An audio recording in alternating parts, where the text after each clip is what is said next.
Le travail est puissant. À partir du moment où on réduit le lion, on le met dans des cages, on le met dans une cage, on lui dit fais la galipette si tu veux manger. Au bout d'une semaine, il est obligé de faire la galipette pour avoir un bout de viande. Et ce bout de viande devient un paradis quand tu le mets à la bouche. Et il rêve encore de revoir encore ce bout de viande. Ils nous ont travaillé, ils nous ont réduit, ils ont détruit notre civilisation. Notre histoire de notre grande civilisation n'est pas enseignée à l'école. Donc on ne sait même pas qui nous sommes. On nous banalise, on nous marginalise, on nous réduit. Regarde-moi, toute ma jeunesse, quand j'étais petit, toute mon enfance, j'ai cru que les Indiens étaient les mauvais. Et que c'était normal que John Wayne il tuait les Indiens comme ça. Il sort un gun, il bute les Indiens ils crient, ils attaquent, ils donnent des flèches dans le ventre des femmes qui sont enceintes. Je dis mais c'est des malades, c'est des sauvages. Mais j'ai oublié que si je prends bien l'image des Indiens, comment ils sont habillés et leur tradition, c'est la même image dans mon village. Et je me suis rendu compte que c'est la même chose qu'ils ont fait aux Indiens qui ont fait ensemble en Afrique. Et c'est pour ça qu'il y a eu l'esclavage et tout ça. En grandissant, j'ai compris. Eh ben, dis-toi bien, quand j'étais petit, je me prenais pour John Wayne, je me prenais pour un cowboy. Mais quand j'ai grandi, j'ai commencé à être dans les militants.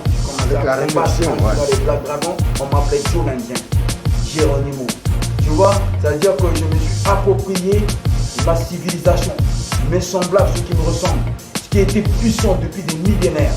D'accord? Et bien si les institutions ne nous apprennent pas ça, si on ne s'impose pas à travers nos manifestations, nos syndicats, pour que dans les normes médiatiques, cinématographiques, artistiques, etc., tout ce qui est une visibilité, pour qu'on nous mette en avant nos héros, notre civilisation, on va continuer à faire que le pantin, à faire rire, que des films bidons, à être que dans des one-man shows, que des trucs qui ne nous servent pas et qui nous ont complètement aliénés, aboutis. Et moi, c'était le sauvage. On l'a vu sauvage. L'autre d'une côte comme ça, il l'a tiré en Afrique. Ou Tarzan, c'est lui qui marque tous les Maasai. Il marque les lions, il dit comme ça le dos argenté de Congo, il arrive, il fait ce qu'il veut. Ça, c'est un délire. T'es au Congo, l'institution a tout fait pour effacer au niveau même spirituel.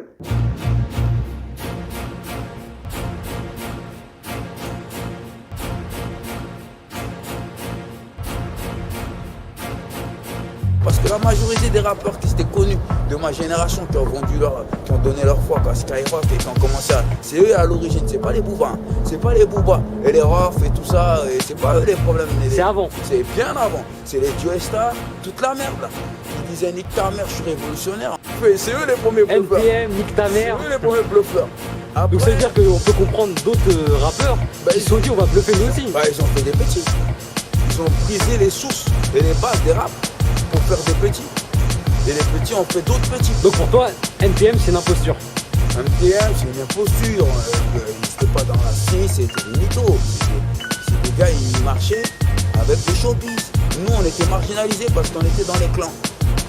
On était dans les clans. C'est-à-dire que nous-mêmes, on n'avait même plus accès. Nous qui avons fait les combats, on n'avait plus accès aux avantages. Parce que nous on était plus révolutionnaires et on ne voulait pas de nous. C'est comme ça qu'on nous a écartés. Parce qu'on a choisi, on a modelé certains. On a modelé certains sous l'étiquette de gangsta, NTR, Secteur A, tout ça, on les a modelés. Ils ont signé, on leur a donné des... Nous, on était militaires, nous. Vous, c'est le combat. Nous, c'est le combat, nous. C'est pareil.